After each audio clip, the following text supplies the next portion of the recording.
Good morning, everyone.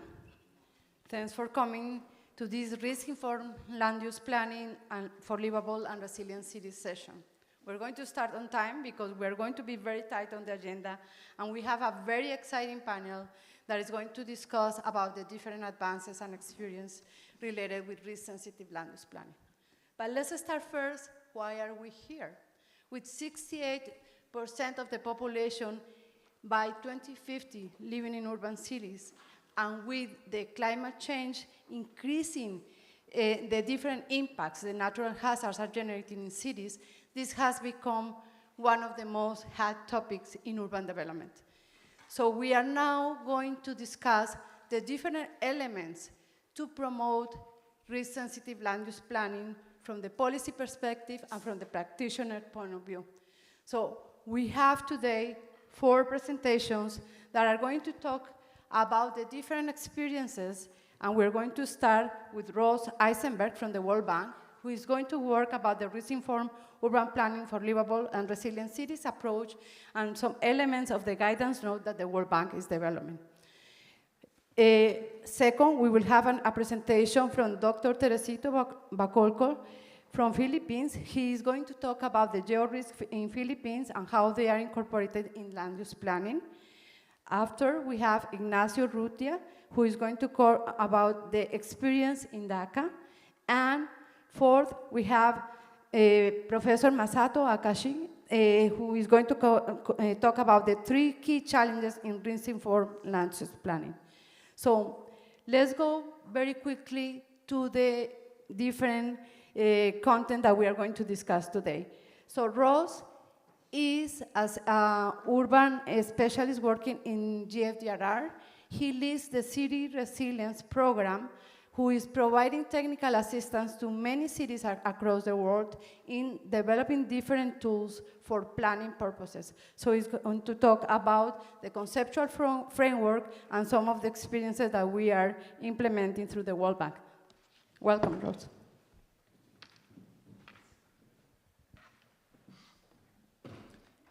Thanks very much, Anna. Thank you all for coming to the session. As Anna mentioned, my name is Ross Eisenberg, Disaster Risk Management Specialist with the City Resilience Program at the World Bank. At the City Resilience Program, we are a global program. We don't focus on any one particular region. So therefore, I'm going to share with you a bit of global guidance that we are in the process of developing. So you can consider this session, this presentation, to be a bit of a sneak preview before we get into some key case study examples from particular countries. So let's start off right with the challenge. As Anna mentioned, 70% of the world's population will live in cities by 2050. 3.1 billion people are projected to live in slums, including 1.5 billion children. At the same time, we see an increasing climate challenge and increasing disaster risk, in which 70% of greenhouse gas emissions and energy consumption is occurring in cities. We expect that there to be an 11% loss in GDP for the worst affected cities by the urban heat island effect by 2100. Currently, $314 billion is annually lost in cities due to weather-related and other disasters, expected to rise to $415 billion by 2030.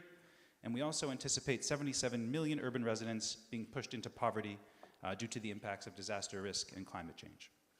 Put these together, and what do you get? A new challenge in which risky growth is outpacing safe growth. Now, what do we mean by risky growth? To illustrate this, the World Bank has done a study showing that from 1985 to 2015, there was an increase in the settlement extent exposed to the highest flood hazard. And what this means is that as cities have expanded over time, over that 30-year period, they've done so into areas that are in higher exposure to flood risk as opposed to areas that were already in lower exposure to flood risk. This is not limited to developing countries. It's been even higher in upper and middle income countries at 184%. And in another example, we see a 10-fold sensitivity to variations in precipitation observed in urban landslide hazards as opposed to rural landslide hazards. We can illustrate some of this by looking at the photos on the right. This is the city of Katumbela in Angola, showing 2 photos of the same area about 20 years apart. And you can see quite clearly how the city has expanded and densified. Now, the expansion is not the only phenomenon at play here. This area is in fact a dry riverbed, as we see in the photos. but it's not dry all year round, and when it floods, it does so very, very intensely, bringing with it significant and fast-moving water, mud flows, significant destruction, and loss of life as well. However, we feel it's important to recognize urbanization not only as a driver of risk, but as a driver of capacity as well. So on the left, we have the classic disaster risk management framework, hazard, exposure, and vulnerability, adding up to risk. Urbanization as a driver of increased hazards is exemplified through phenomena such as biodiversity loss and deforestation as cities expand. Urbanization is a driver of increased exposure, recognized through phenomena such as cities expanding into high-risk areas. And urbanization as a driver of vulnerability, for example, through the high vulnerability populations living in the risky areas and their their higher dependence on critical infrastructure that is more likely to fail in the event of a disaster. On the other hand, on the other side of the coin, urbanization can be a driver of capacity. It brings access to infrastructure, services, and improved communications. It enables more diverse economy, greater access to resources and insurance, and a higher concentration of expertise and resources, stronger governance structures, better social networks and community organizations, and enhanced emergency services. So overall, we find that there is a heightened susceptibility of cities to disaster risks and climate-related shocks and stresses. Of course, we are not the first people to identify and discuss this issue. There's been a lot of work on this topic already, as we can see with the titles and examples on the right side of the page. One key aspect, though, that we find missing in a lot of these publications so far is really the practical guidance. And when we're talking about the urban planning practice, how do we take some of these tools that are already out there and really bring them into day-to-day tools, day-to-day guidance, day-to-day strategies and techniques that urban planners and other folks working in cities can bring to help mitigate their risk as they conduct urban planning. So with some of the guidance that we're working on, we're hoping to do just that. We can start with a little bit of theory. So when we think about what are some of our goals for a livable and resilient city, we've organized it into 4 key topics. We have green growth, social inclusion, shared prosperity, and resilient built infrastructure. Now, these goals do not exist in a vacuum on their own. They are, of course, overlapping and impact one another, and this is illustrated through some of the examples that we see here within this map. So just as one example, clean air and waste can be considered to be a sub-goal for both the dimensions of social inclusion and green growth. And we like to show this through this sort of schematic of a city's metro map in a way to illustrate the positive impacts, the positive effects of redundancy that such a system can have in the example or in the event of a failure of one line where another goal can pick up the slack. So taking this bit of theory, let's try to bring it down to some more practical and in-practice implementation when we think about urban planning processes. So we have the goals at the top, and so how do they inform the urban planning operational process that actually takes place in the city? We don't have enough time today to go through each one of these steps in detail, but this is a bit of a schematic for those of us who aren't urban planners in terms of how some of this work gets done in cities. So the overall steps would be the preparation step, the context assessment and diagnosis step. Then we get into the actual risk-informed formulation. So we have the appraisal of the different intervention options alongside a city visioning exercise before step 4, which I'll come back to, on the actual risk-informed plan formulation. And finally, there's the design of different instruments and their implementation before monitoring and evaluation. So returning to step 4, this is where we actually set the livability and resilience goals and apply different measures, so really concrete measures for actual conducting risk-informed urban planning. And when we talk about these measures, it helps to break them down into another bit of a framework to organize how we might act to mitigate them. So we have our restricting measures, our conditioning measures, and our promoting measures. And I'll come back to these in just a moment. In order to figure out how to apply the different measures, we want to first lay out how all the different types of hazards and risks that can affect cities. So we've broken this down into another bit of a schematic framework, 2 kinds of hazards and risks. They're the hydrometeorological and climatological hazards, and there's the geological hazards as well. So we can disaggregate each one of these buckets until we get to specific hazards and risk. Of course, important to mention that there are interdependencies between these as well. They don't exist in vacuums either. So for example, the geological hazard of earthquake can result in tsunamis, as you can see on the right, and tsunamis, of course, can impact and affect and cause coastal flooding, which is, of course, on the other side of the schematic.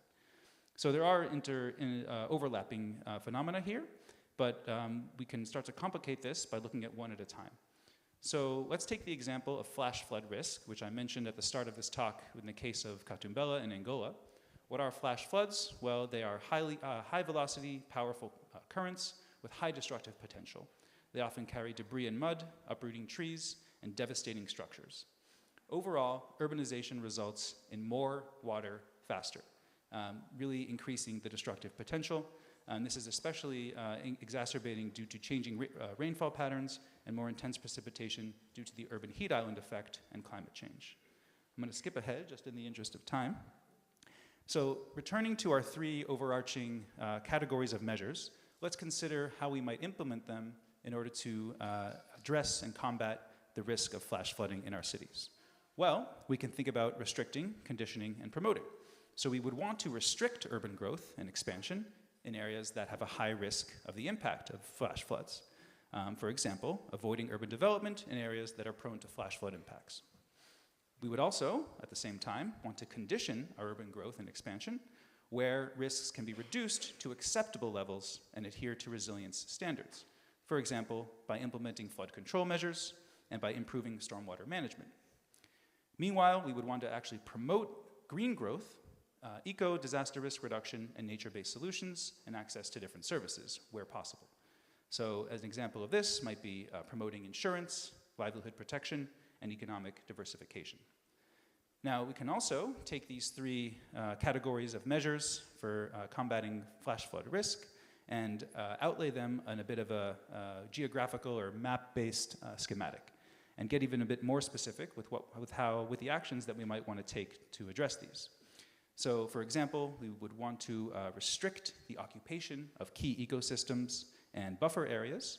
And examples of some actions would be forest restoration and protection and vegetative buffer restoration around cities. In the meantime, we would want to condition our infrastructure and housing development on compliance with resilience standards. So this could involve taking specific actions, such as implementing infrastructure, such as flow deflectors and channel modifications. And we could also promote using urban ecosystem protection and green cover improvement, for example, by implementing the actions of green roofs and in public spaces, adding pervious surfaces that absorb flash flood waters. The World Bank has been doing some of this work very recently, for example, in the case of Bujumbura in Burundi, which has been recently experiencing some very intense rainfall, which has resulted in flash floods and landslides, alongside rising lake levels in Lake Tanganyika, which involves a unique phenomenon of coastal flooding. And the example on the map here is just one small example in the larger land use plan for how one neighborhood is taking the different approaches to restrict, condition, and adapt in different areas of the city based on the risks that are at play.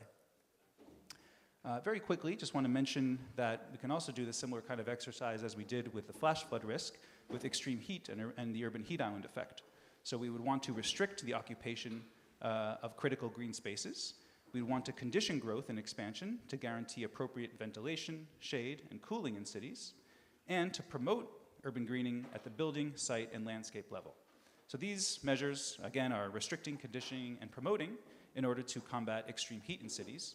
And what you may notice is that they also have benefits for flash flood risk as well. So there's really a lot of interrelationships between the measures that we can take and how they can address different hazards that we find in cities. I think I'll wrap up now. So just to say that this is a bit of a paradigm shift that we're hoping to share with you in written form very soon in terms of recognizing the role that urbanization plays not only in creating but also reducing risks. We promote a holistic approach and we aim to bring together urban planners and DRM practitioners to turn urbanization as a driver of risk into a driver of capacity. So as I mentioned at the start, this is a bit of a sneak preview for some of the knowledge work that we're going to be publishing in a few months. Please look out for that. This will be in the form of a guidebook on risk-informed urban planning for livable and resilient cities. And it's intended to be used by any kind of stakeholder who's interested in an urban planning process that's informed by risks, and especially to help urban planners and DRM practitioners get on the same page and share the same language as we plan for the more resilient future for our cities. Thanks very much.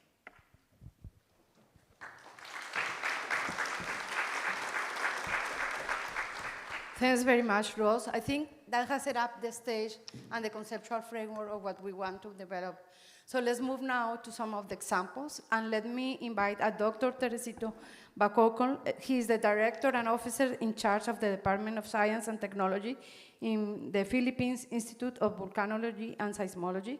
He's a geologist by formation and a PhD in geoscience and natural resources, and he will talk about the experience in Philippines.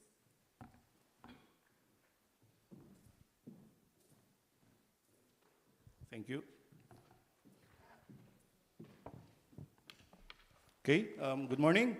I am Teresito C. Bacolcol of the Philippine Institute of Volcanology and Seismology, which is a service institute of the Department of Science and Technology. Given the Philippines' geographic location, it is prone to earthquakes, tsunamis, volcanic eruptions, floods, landslides, and storm surges. And that is why, unfortunately, we are ranked first in the World Risk Index report in 2022 and 2023. Here are some of the devastations brought about by eruptions through the years. These pictures show how a single event could impact land use and the lives of people living around the volcanoes. Large magnitude earthquakes have also affected many Filipinos and have economically impacted the country. The latest of which happened early December last year, when a magnitude 7.4 earthquake struck the southern part of the Philippines. Now, using the Philippine catastrophe risk model, direct loss from typhoons and earthquakes alone is estimated at 177 billion pesos every year. This is based on the 2020 World Bank report.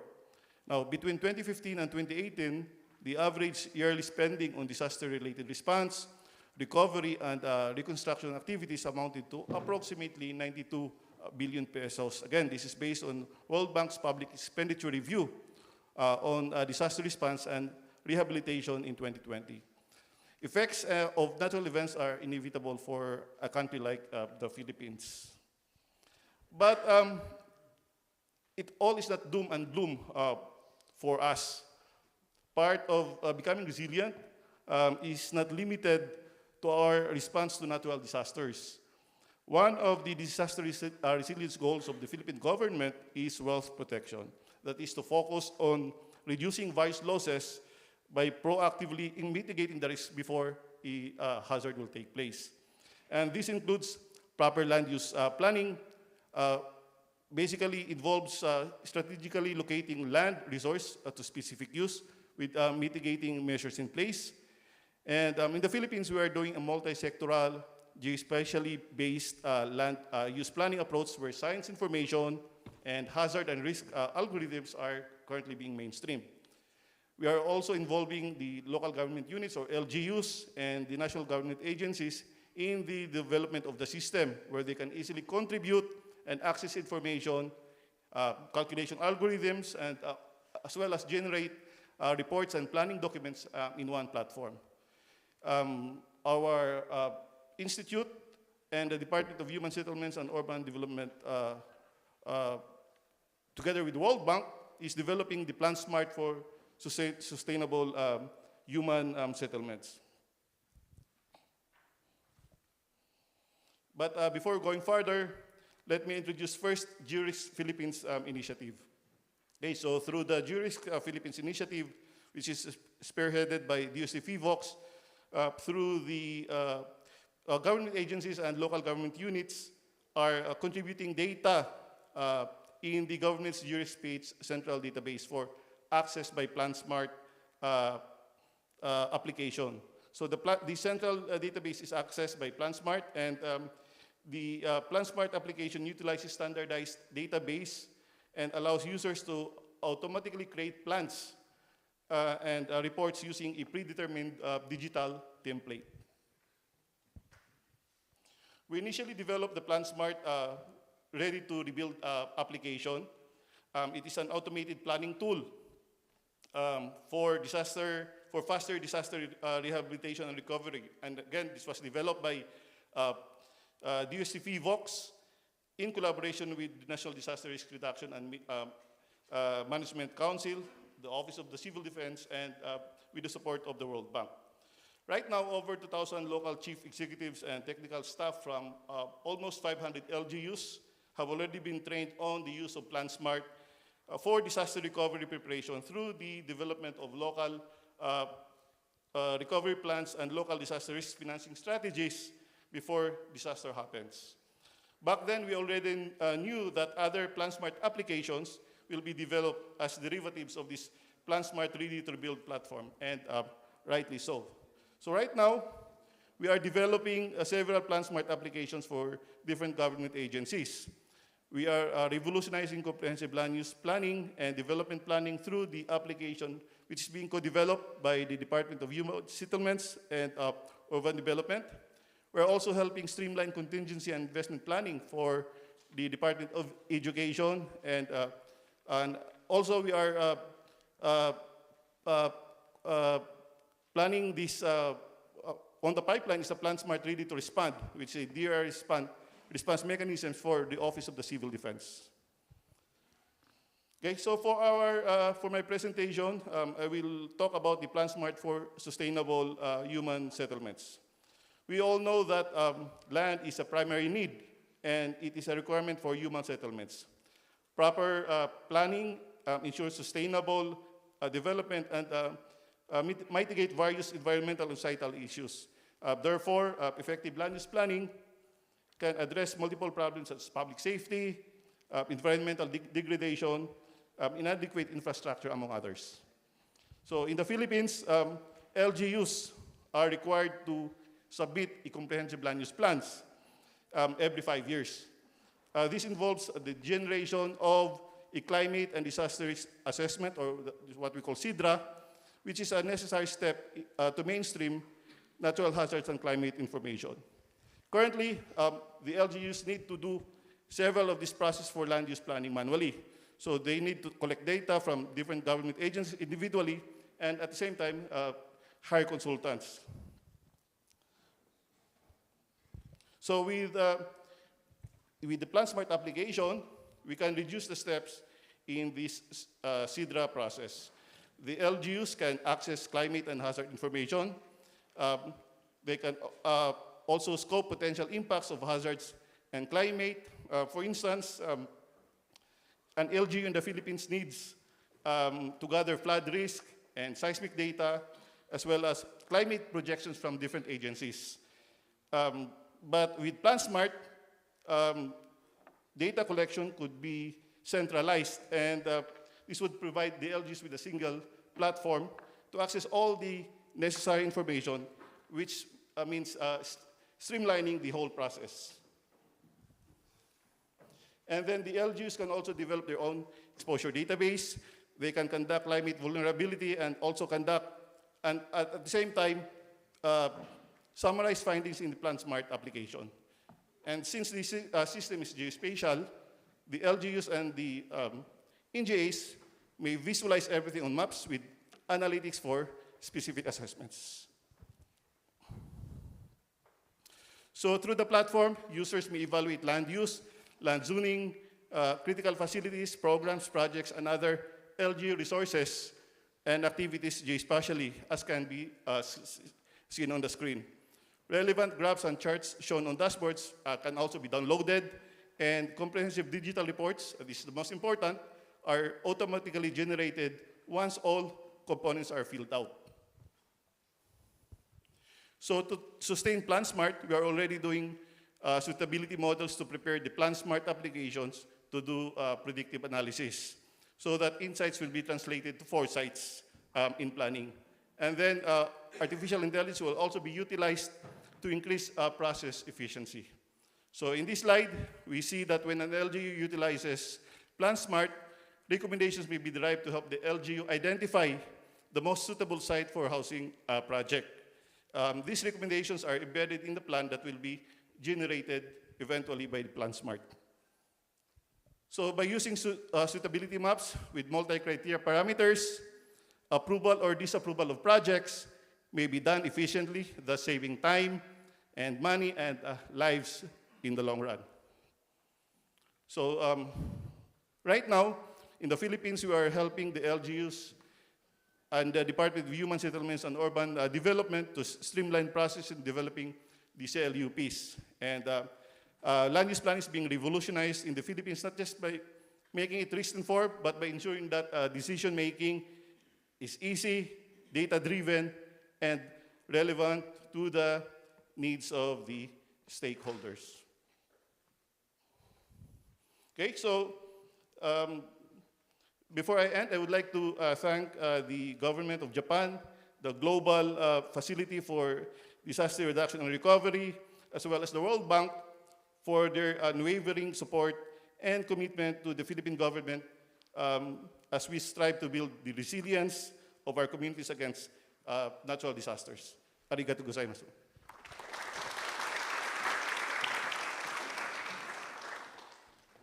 Thank you very much, Dr. Pacocol. I would like to invite now Ignacio Urrutia. He's a senior disaster risk management specialist working for the World Bank in South Asia, and he is going to talk about experience in that.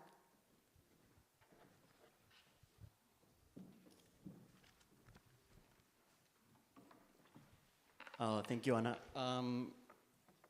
So my name is Ignacio Urrutia, and I'm going to talk on behalf of the Urban Development Authority of Dhaka. So the representative from the government unfortunately couldn't come, but he presented this presentation. And I've been working with him on this project and with the team over the past 8 years, so I can provide some insights.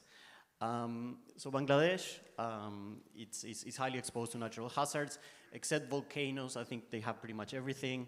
And of course, it's seismically active, and on top of it, it's very much exposed to floods, which are the most recurrent and the most devastating type of disasters.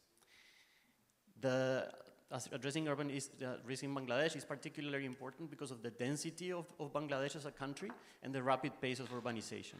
And as it was discussed at the beginning by Ross, there is an expectation that about 60% of the country, 100 million people, by 2050 will be moving to cities in Bangladesh from 66 million today. Urban areas, of course, are exposed to multiple hazards, and it's also urbanization as it's happening right now. It's very rapid and very unplanned. Dhaka in particular is one of the world's mega cities. It's around 15 million people, growing very, very rapidly, very densely populated, and as I said before, from exposed to floods and also seismically active. So there was a lot of work for over the years by professionals within Bangladesh, government and other institutions, but there was not a lot of traction and a lot of action. And in April 24, 2013, the Rana Plaza building, which collapsed, and this was a real wake-up call. This was not related to a seismic event. It's mostly bad construction, but it really woke up authorities and the public in general about the urgency on some action on urban resilience. So this is just a schematic about some of the analysis that was done. Even previous to that, there were many years of technical assistance and work to identify where were the drivers of lack of resilience in Dhaka. So leveraging on all of this work, a project was put together very quickly. There was one project by the World Bank and then one project by JICA concurrently at the same time, trying to address urban resilience. So one of the aspects was emergency preparedness and response. Another aspect was analytical foundations for long-term plan investments. And then another aspect was what I'm going to talk about today, which is the resilient, risk-sensitive land use planning. So this is a schematic of the project. Basically, it was a $5.5 million consultancy that had to do a lot of the technical work also on geotechnical analysis to determine the zonation of risk in Dhaka. And then he had a very big component on capacity building and institution building, which is what's being completed right now. So I'm going to give you like a very quick sort of overview with some of the work done and some of the results. I'm going to go a little bit quick through some of these slides, but just to give you an idea of the work that was done, and then I'm going to conclude with some of the results and some of the next steps. So this is a schematic of the work done. So it's a risk-sensitive land use planning. So there were 4 hazards that were considered: floods, earthquakes, and then separately subsidence and liquefaction. So based on this, the risk maps were prepared, and then they were overlapped with the population and density maps and other considerations to produce the development maps.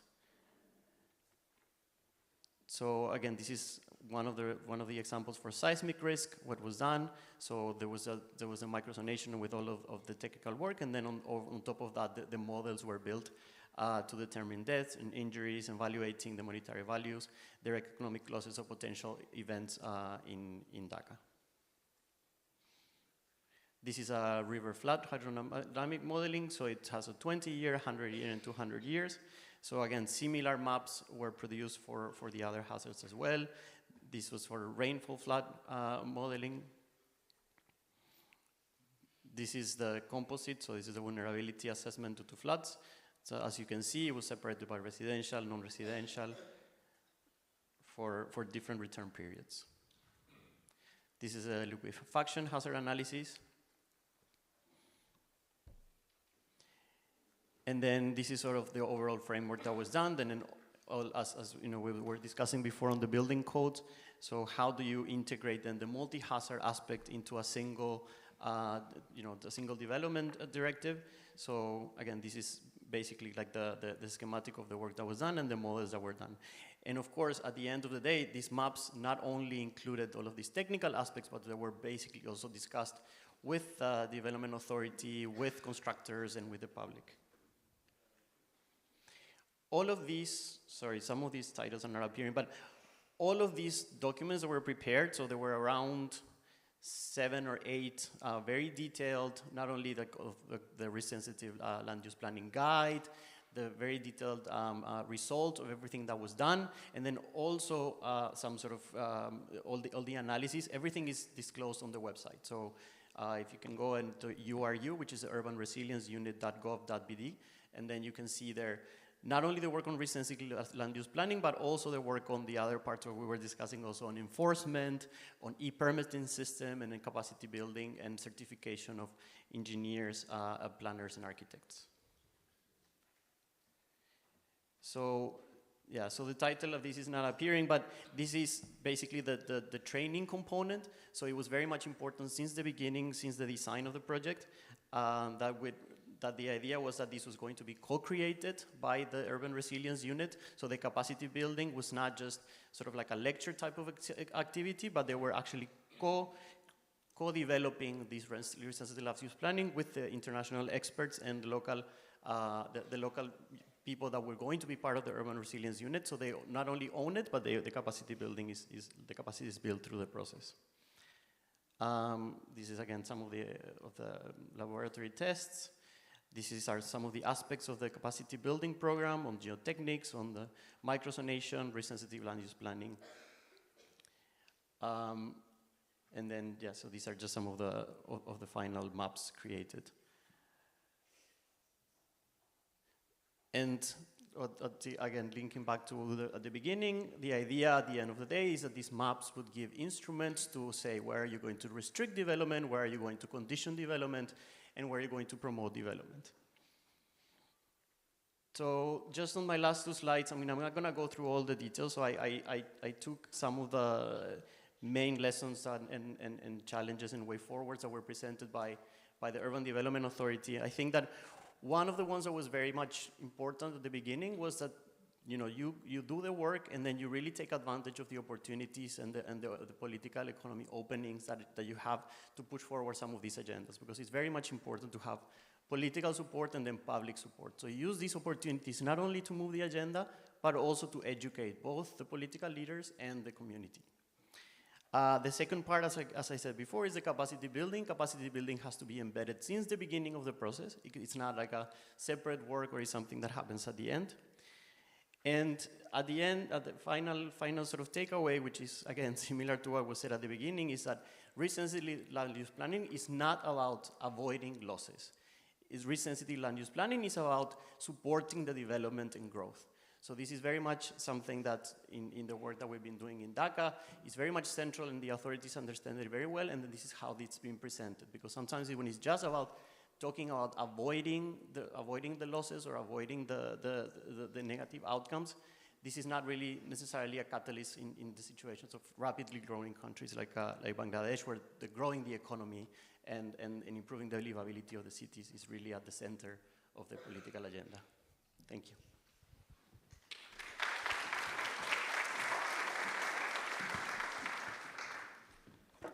Thank you very much, Ignacio. And now we will move forward with Dr. Masato Akashi. He is a development planning expert with more than 20 years of experience. He works with Pacific consultants in urban, regional, and transport planning. So he will talk about the experience from his company perspective.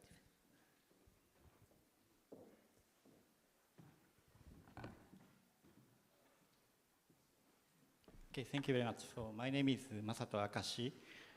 I'm working for Pacific Consultants, and I'm basically urban planner. And I have been working for different countries, not only in Japan, and also Nepal, Indonesia, Thailand, and Jordan, Mozambique, etc. So based on my experience, so today I'd like to highlight the 3 key challenges on risk-informed land use planning based on my experience. And also I'd like to share some examples from Japan and other countries. So this is the contents I will present. So first I will raise up some key challenges on risk-informed land use planning, and I will discuss about each challenges, and also I will share some examples, and I will conclude. So in this presentation, I'd like to highlight 3 key challenges on risk-informed land use planning. So first one is about the risk-informed land use planning with integrated DRR approach. So key question is also RILUP, risk-informed land use planning, will be one of the significant solutions to make resilient city. But how should we tackle with this land use planning with other countermeasures to disaster risk? So this will be the key challenge. And the second point is about the regulation and mainstreaming. So how should we activate the risk-informed land use planning on the ground and maximize the effect of the plan? So we have to consider this point also. And third point is about the participatory planning process. So how should we address the issues on vulnerable people and gender informal settlement, land tenure, and so on, so which might be left behind by rational planning. So I'd like to discuss these 3 key challenges on risk-informed land use planning. So this picture showing the some Japanese situation of the Japanese cities. So in Japan, so as you may know, there are many rivers, I think. So when we count on only about a major river, like a first-class river or a class A river, we have more than 14,000 rivers in Japan. And also we have many cities along the river. So we have the flood management is a key challenge for many cities in Japan. So firstly, I'd like to share some examples in Japan, how we consider the risk-informed land use planning. So this picture showing, so left side showing the hazard and risk analysis. So based on this, so basically Japanese government or local government is working for many different aspect countermeasures, not only about the land use planning. So including the physical infrastructure development, like development of dam or check dam, or developing the retention pond, and also of course river coastal river embankment. And also, then we have to consider about how to manage urban planning or residential area, including the informed land use planning. So we have to consider not only about the risk informed land use planning. So we have to think about the this kind of integrated approach. Strategically thinking will be very important. And also, I'd like to share some example in Japan. So Japanese government developed the guideline for resilient city planning or water-related disaster risks. So this is a summary of the contents of the guideline. So according to the guideline, so first step is hazard analysis. So as you may know, so we identify which area has a high hazard or high risk, high hazard based on the historical disasters or situation or climate or something. And then we analyze the risk situation. So yeah, maybe as we have already discussed, but so we analyze the risk. So based on the, for example, distribution of the population or buildings, and also the asset and the infrastructures, and we identify which area has a high risk, and we have to prevent the disaster like that. So we consider this kind of risk analysis. And then, according to this guideline, so we develop the vision or how to develop this area based on the risk and hazard analysis, and third point. And then after that, so we also consider the land use directions for this area, and then we consider some countermeasures, different countermeasures like structural measures and non-structural measures, and also the early warning system or DRRM plans. So this kind of package or integrated approach should be considered. And also we have to consider which countermeasures affect or can be realized when. So we have to consider the time period also. And so such kind of strategic planning will be very important. And also we have to consider when we talk about the risk-informed land use planning, we have to consider the measure for buildings and also the evacuation facilities, so such kind of things also should be considered. Then we consider the collaboration with actors, how to implement these measures. And so based on this Japanese experience, so JICA, Japan International Cooperation Agencies, developed this kind of 8 steps for local disaster risk reduction planning. So actually, so the contents or concept is quite similar that I showed through the guideline. And also maybe, so this is a kind of basic, but so maybe first step and second step will be the hazard and risk analysis, and step 3 showing the disaster risk, confirming the existing countermeasures. And then we can identify the residual risks. And based on that, so we identify what kind of the countermeasures should be implemented, including the risk-informed land use plan. And then we consider how to implement. So JICA developed this kind of 8 steps, and now we are working for disseminate these activities for other countries, in developing countries. So this is just one example in Beira City in Mozambique. So in Mozambique, so 2019, there was a huge cyclone Idai affected. And so there more than 600 people were killed by the cyclone. So after that, so JICA initiated this project to implement, to realize making more resilient city in Beira. So first, JICA and we supported to implement the hazard analysis and risk analysis. And then based on the result of this analysis, we created the recommendations to their land use planning and also the development planning. But as I mentioned, so we have to also consider about integrated approach.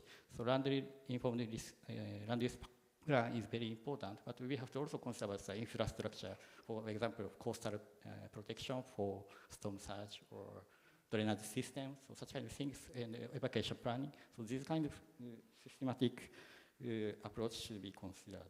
So this is a kind of one topic. And next topic is about regulation and mainstreaming. So this picture showing the examples in Japan.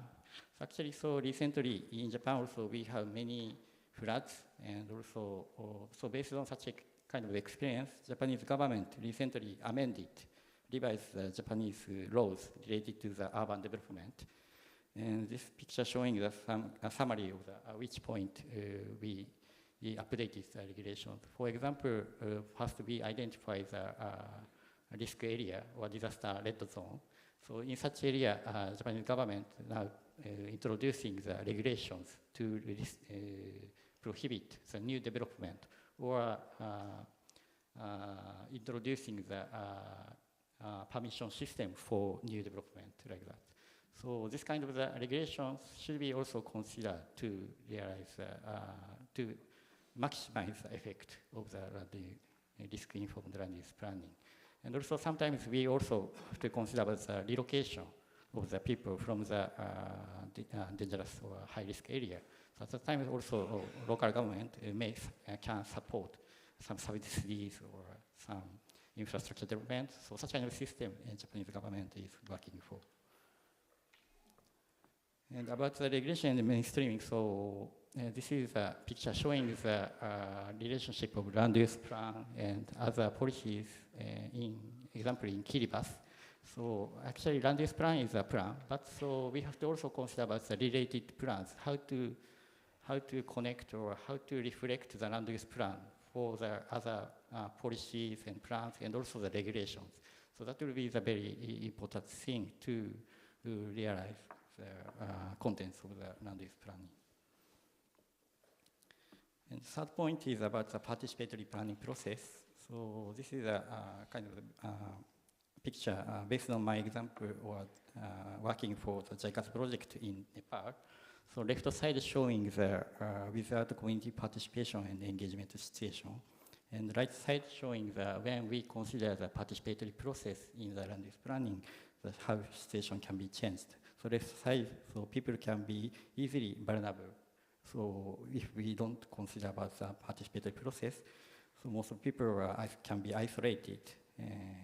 But so when we consider, encourage the participatory process and engagement of the people, so we can improve somehow the kind of their environment.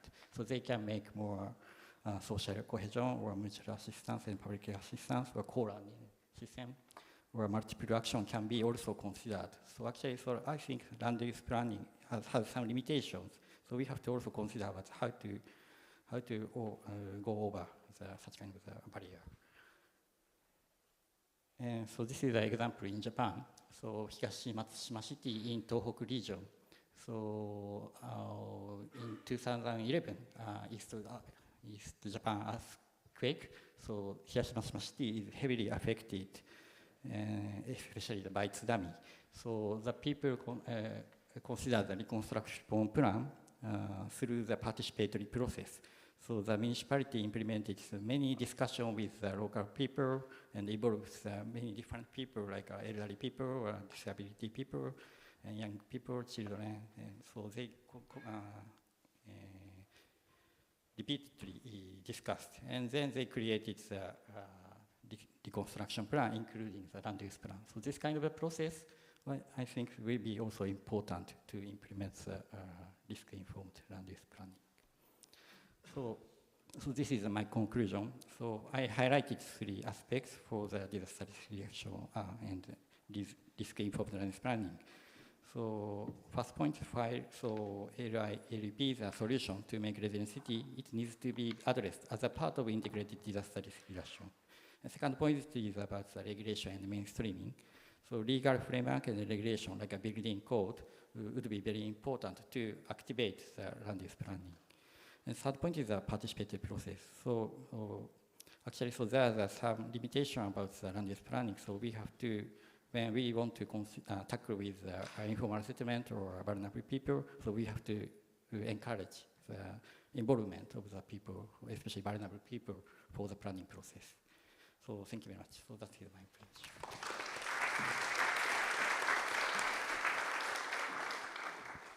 Thank you very much. I think that was an excellent example to conclude some of our presentations. And we have seen not only the conceptual framework, but the different steps that need to be taken, how important it is to have very good information about the hazard and the different type of risk that we are going to assess in the land use plan process, but also how we have the different measures to control, to regulations, how we have some different measures also through mitigation works and complement with other disaster risk management initiatives, and promote some of the implementation of these actions through economic incentives of tax exemptions or other type of measures. So with this, I would like to open the floor for some questions, and we will receive quickly 3, 4 first questions, and we will pass it to the panel. So, over to you now. Hi, excellent presentations, congratulations. My name is Thaisa, and I work for an international hub called Tomorrow Cities, and we experience some of the similar challenges that you have shown today. And what we have found in many of the cities where we worked is this difficulty to move from one-off engagements that are aimed at risk-informed land use planning to something that really changes the decision-making cultures of those institutional environments. So I would just like to hear some reflections about 2 topics that, in my opinion, are kind of long-standing challenges to implement this kind of work. The first one is something that many of you mentioned, which is this balancing the needs of current generations with this process of long-term thinking and accommodating different time frames when we are trying to incorporate disaster risk reduction into urban planning. So urban planning is by nature future-oriented, but then we know that cities are often constrained by these political cycles and the changes that are often both political and normative. So how do you deal with this, these multiple time frames that are required for disaster risk reduction, and what tends to be prioritized, what tends to be forgotten or left on the side? So this is the first question. So it's like a future thinking and trying to incorporate different time frames. And the second is a point about informality, because I guess we often tend to be very optimistic in the way that we engage with land use planning, and we try to think of informality as something that is to be avoided rather than recognized and incorporated into our thinking and in the way that we make decisions. So I just wanted to hear a reflection also from the team about how do you deal with informality in your everyday work and in the way that you engage with institutions. Thank you. We will take one more question and we will go to the panelists because we have the next session waiting for us here. So very short, please.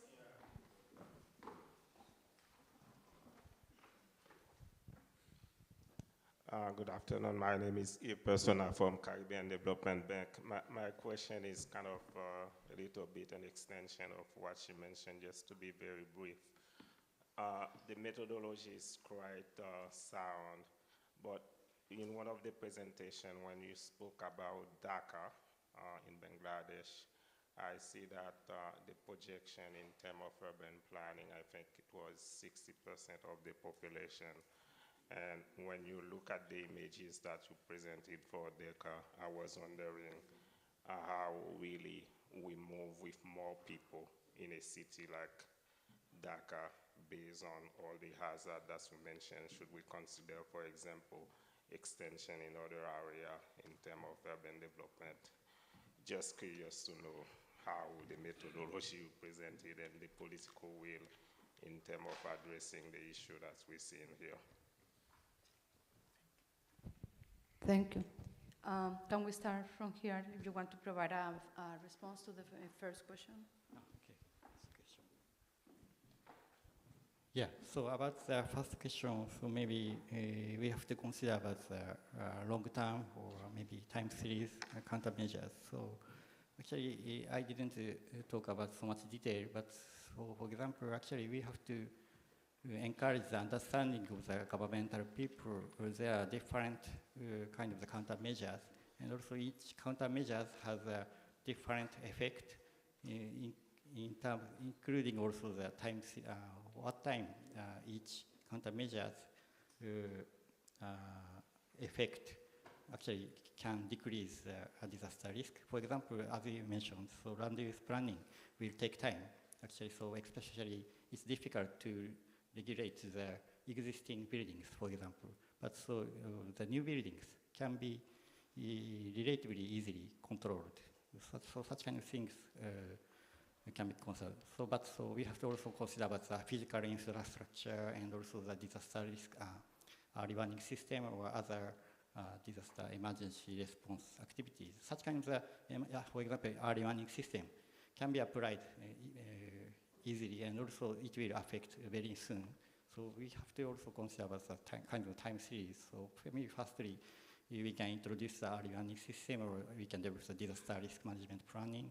But we have to also encourage the investment for the physical infrastructure. So we have to encourage the understanding local governmental people to have such a long-term vision.